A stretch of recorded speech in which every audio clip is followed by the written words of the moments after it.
Tell us a little bit about what you think are the top three most important issues facing District 1. Well, right now, my top platform issues are law enforcement and the first responders. Without them, we have no quality of life. It's a direct link. Next thing is transparency. Will foster what I want to see happen, hasn't happened in a while, is a more citizen-centered approach to leadership. That means the leaders are accountable to the people who put them in there. Even the people who didn't vote need to be represented as well, because the low turnout is a direct result of lack of leadership and accountability to those people. And so that's what I'm here to do. In addition, we need to look at our internal process of funding the city. My background is in finance, and I know for a fact, after working in the city, there's a lot of inefficiencies and a lot of waste that needs to be addressed.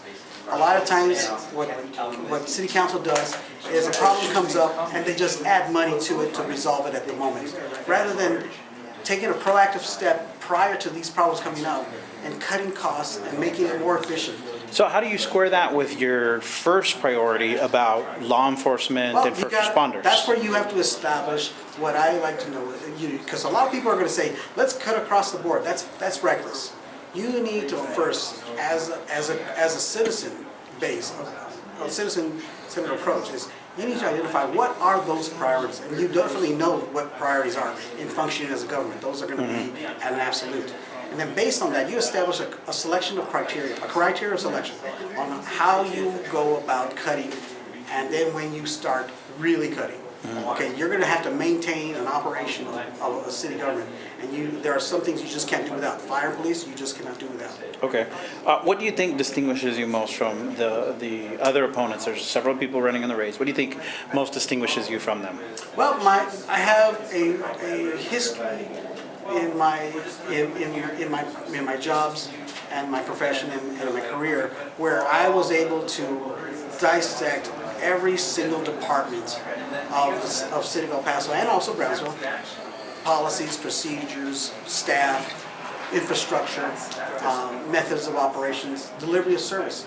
I was required to understand those components in order to integrate civil rights laws so that they could blend in without adding cost or disrupting function or undermining its function.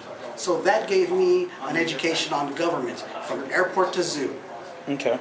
What specific actions would you take to ensure that the projects that were approved by voters in the Quality of Life bond election come to fruition?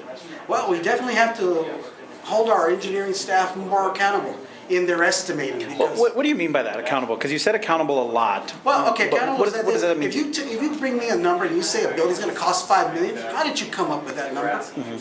When in reality, I mean, a Chico's Tacos is going to cost $3 million.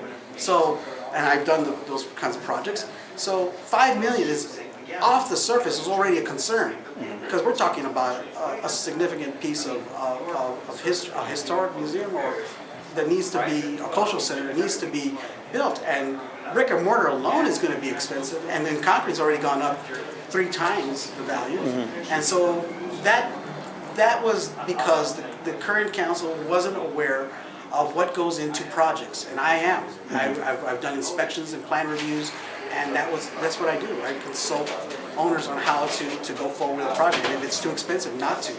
And in this case, I have serious concerns that they're going to be able to fund anything with just $5 million. They're just going to have to come with an additional form of money. Okay, and final question. If you're talking to an undecided voter in District 1, what do you tell them? Get involved. Because, democracy's at risk. Without your involvement, then what do we have? So we need to bring that back. All right, thanks a lot.